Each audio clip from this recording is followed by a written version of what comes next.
And for peripheral vascular disease, और peripheral vascular disease के treatment में हम दे रहे होते हैं आर्गोटामिन। ठीक हो गया। एनाप्लास्टिक टिश्यू क्या है? Marked pleomorphism and high nuclear to cytoplasm ratio. ठीक है, ये एनाप्लास्टिक टिश्यू की डेफिनेशन है। इसमें मार्क्ड प्लियोमॉर्फिज्म होगा और high nuclear to cytoplasm ratio होगी। साइन ऑफ अपोप्टोसिस, ये भी बहुत पूछा जाता है कि क्या साइन है नेक्रोसिस के, क्या साइन है अपोप्टोसिस के। तो इसमें साइन ऑफ अपोप्टोसिस होगा कैरियोरेक्सिस। ठीक है। बिसिनोसिस अकर इन टेक्सटाइल इंडस्ट्री वर्कर, क्योंकि इसमें फाइबर होता है, फैब्रिक होता है। इससे जो हमारे पास फिब्रोसिस डिजीज जो लंग कॉज होती है उसको हम कहते हैं बिसिनोसिस।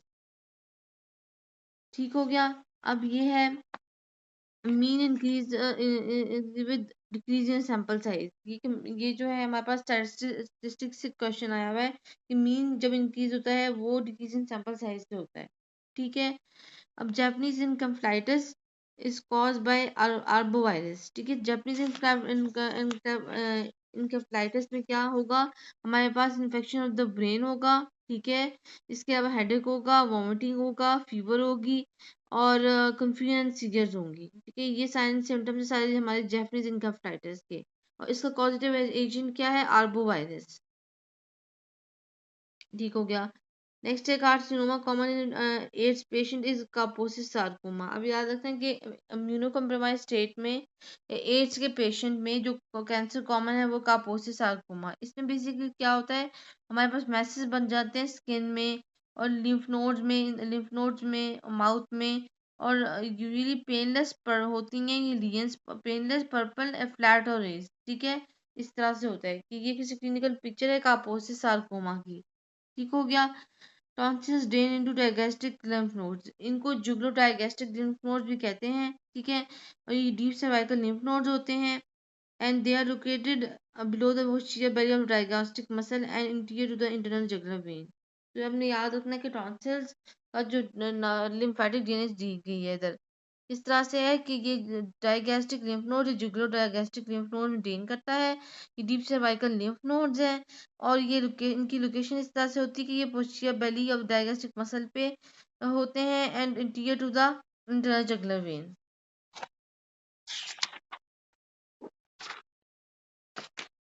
अच्छा जी, नेक्स्ट आ जाते हैं हमारे पास vibration is carried by dorsal column medial lemniscal system.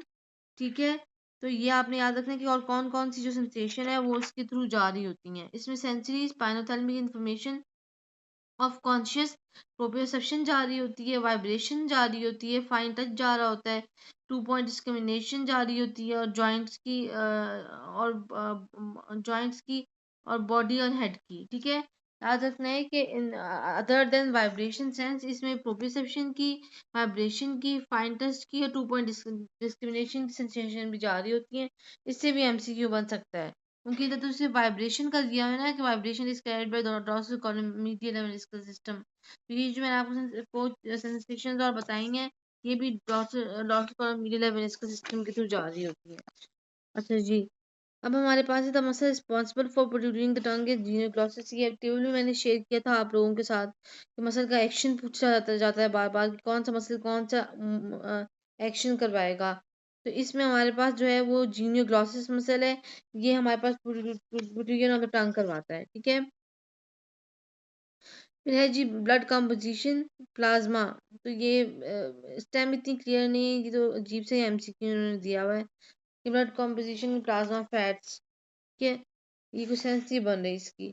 अब a person loses 1 litre of blood in 5 minutes what will you increase. तो जैसे ही हमारे पास ब्लड लॉस होता है आपने याद रखना है कि वीनस टोन जो ना वो हमारे पास इंक्रीज हो जाती है हार्ट रेट से। ठीक है, वीनस टोन इंक्रीज होती है हार्ट रेट से। अब है जी एमसीक्यू नंबर 134। ये interleukin 3 stimulates the bone marrow. ठीक है, जो इंटरल्यूकिन 3 का फंक्शन है इसका रोल होता है बोन मैरो की स्टिमुलेशन में। ठीक है, अब dorsal of the nose supplied by sphenopalatine artery. अब आपने याद रखना है जो स्फीनोपेलेंटाइन आर्टरी है ये एक major artery of the nose है और ये बहुत सारे सेक्शंस को सप्लाई कर रही होती है। For example the superior turbinate, middle turbinate, inferior turbinate. ठीक है, and lateral nasal wall and nasal septum को। ये सारा इसका नर्व सप्लाई है स्फीनोपेलेंटाइन आर्टरी का। मैं रिपीट भी कर देती हूँ जो स्पिनो आर्टरी है वो सप्लाई करती है हमारे पास सुपीरियर मिडिल इंफीरियर ब्रेनेट को, lateral wall of the nose को और नेजल सेप्टम को। ठीक हो गया। अच्छा जी, अब है कॉस्टल कार्टिलेज इज हायरिन। हायरिन कार्टिलेज होती है इसमें प्रेजेंट। इसके बाद नेक्स्ट है कि किस किस जगह पे और ये प्रेजेंट होती है हायरिन कार्टिलेज। इसमें sternal edge of the ribs हो जाएगा, वही हो जाएगा कोस्टल कार्टिलेज। ठीक है। लैरिंक्स में होता है, ट्रेकिया में होती है, ब्रोंकाई में होती है, on articulating surface of the bone. ठीक है। हमें याद रखना है कि इन पॉइंट से भी एमसीक्यू बन सकता है। तो इसमें क्या क्या है कि हाइजीन कार्टिलेज जो होती है वो रिब्स को बना रही होती है, eternal end of the rib बना रही होती है, नेरिंग्स बना रही होती है, ट्रैकिया बना रही होती है, एंड ब्रोंका बना रही होती है, and the articulating surfaces of the bones बना रही होती है। ठीक हो गया। अच्छा जी, अब है हमारे पास regarding secondary peristalsis propel food forward. ठीक है। प्राइमरी पेरिस्टालिसिस जो होती है और सेकेंडरी पेरिस्टालिसिस होती है। प्राइमरी पेरिस्टालिसिस का रोल होता है कि वो बोललेस फॉर्मेशन में होता है, और जो सेकेंडरी पेरिस्टालिसिस होता है उसका रोल होता है कि इसने फूड को फर्दर प्रोपेल करना होता है। ठीक हो गया। अच्छा जी, अब interior thyroid artery is a branch of axillary artery. ये भी सिंपल सा था, ये भी डिस्कस हमने किया है पहले। डायकॉटिक नोच किसमें होगी, एओटिक वॉल्व। जब एओटिक वॉल्व का क्लोयर होगा उस वक्त हमें डायकॉटिक नोच जो है उससे सुनाई देगी।